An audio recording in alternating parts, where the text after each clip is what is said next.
They say that getting started is the hardest part because we have to overcome that resistance aspect. The middle is okay. Generally, we can control the things in the middle, sort of, like the details in our process. But finishing the thing, I would say that's up there with starting the thing. Let's start by acknowledging that we, of course, do not have to finish everything that we start by any means. We might not even have to finish anything at all. Yet, if you find this is something that you want to do and you're struggling with, this video is for you. The past few years is when I started noticing my aversion to finishing things. One example is working on knitting projects and getting 99.9% of the way through it, but then never weaving in my ends, and therefore not wearing whatever the item is or not being able to give away whatever the item is. This is just one example, but that kind of aversion comes out in both my creative projects and then also on like my work professional side. So I'm gonna put the things that we want to finish into two categories, one being external things and the second being internal things, and just talk a little bit about each of those. So external things will be things that will be published and shown to people or the world outside of yourself, while the internal things are things that are for your eyes only and only will ever be. It's hard to finish an external thing because putting on those finishing details and last steps, wrapping things up, means it's one step closer to being released. And if it's being released to other eyes, that gives possibility for others to pass judgment on you, for example, and you're no longer able to control that. If it's an internal thing, finishing that thing isn't actually that much easier for perfectionists. While you do bypass any judgment from others, you are still going to inevitably be judged by the world's harshest critic of yourself, which is yourself. With that being said, I put together a few tools to sort of help us overcome the aversion to finishing the thing. So let's get started. The first one is called For the Neurotic Tinkerers. And I think that would be a really cool band name. And so you have to give me credit if you do that. But if you're a neurotic tinkerer, that probably means you're a perfectionist and you just keep working on the thing. You're beating a dead horse to death. The thing's done and the last 1% of what you're working on will not change the final thing by any means. You just don't want to release it. And so if you are a neurotic tinkerer or overthinker, I recommend building in some time for that project to actually do that tinkering. And once that time limit hits and that deadline comes, you have to stop that tinkering. And it has to make sense for you. It has to feel like there's enough for part of your brain to actually do the tinkering, because once the tinkering timer is up, that's the end of the tinkering. That's end of tinker time. And what's nice is once it's released, you can say to yourself, I did tinker with this. I don't need to tinker more. I already tinkered.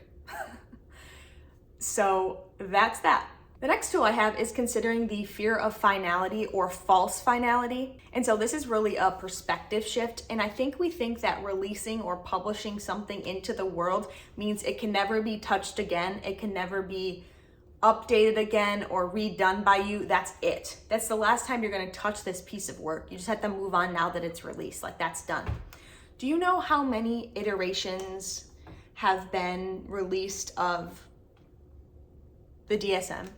The dictionary, the Bible maybe, albums remastered, software companies consistently, like weekly, sending you updates to that app or that game. If you haven't thought about that sort of idea for yourself, you now can. You can think, this is the first iteration that's being published.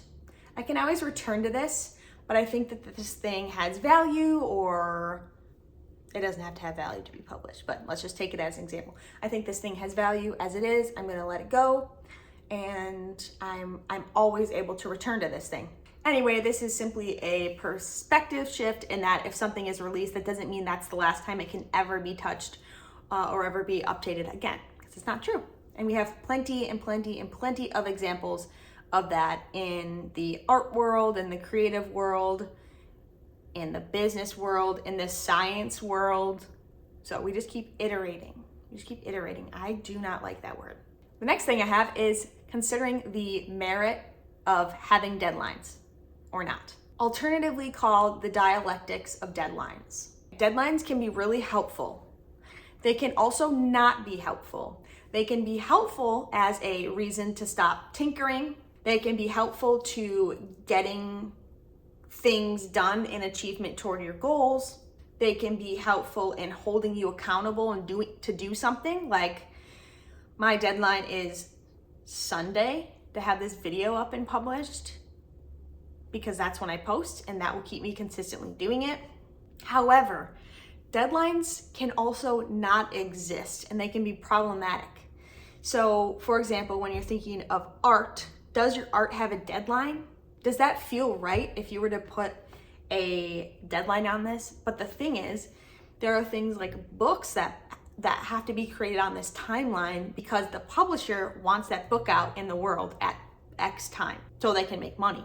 I think about this dialectic often when I think about my book, my UC Normal book, because I want there to be deadlines so this can eventually be released. At the same time, these are falsely created deadlines by no one but myself, and I have time. So what's the balance between those two? The idea of having your deadline be never is from the book Big Magic, from the Taking Vows chapter. If you like this topic of this video, by the way, and you like talking about and thinking about your creativity, for example, I highly recommend the book Big Magic by Elizabeth Gilbert. Finally, final tool. Maybe the thing is actually already finished. There's no outstanding tasks that need to be done to this thing ahead of putting it away and calling it done for internal things, putting it up on the wall and calling it done, posting it online and calling it done. What if you actually thought about, like, there's no remaining task, this just is now. And you strike through all those little bubbles you have of all the to-do list items that you think you have, but maybe you actually don't have them and they're not necessary to the actual publication. I want to finish the video by saying, what's the obsession with finishing things anyway? I will leave you on that note. I will leave you on the note of considering what things are worth starting, what things are worth finishing, or if all this is overrated. I'd also love to hear in the comments if you think starting a thing is harder or if you think finishing the thing is harder. I'd love to know. I think they're pretty tied in my mind, but let me know in the comment section. Thanks so much for watching this video. See you on my next one. Bye.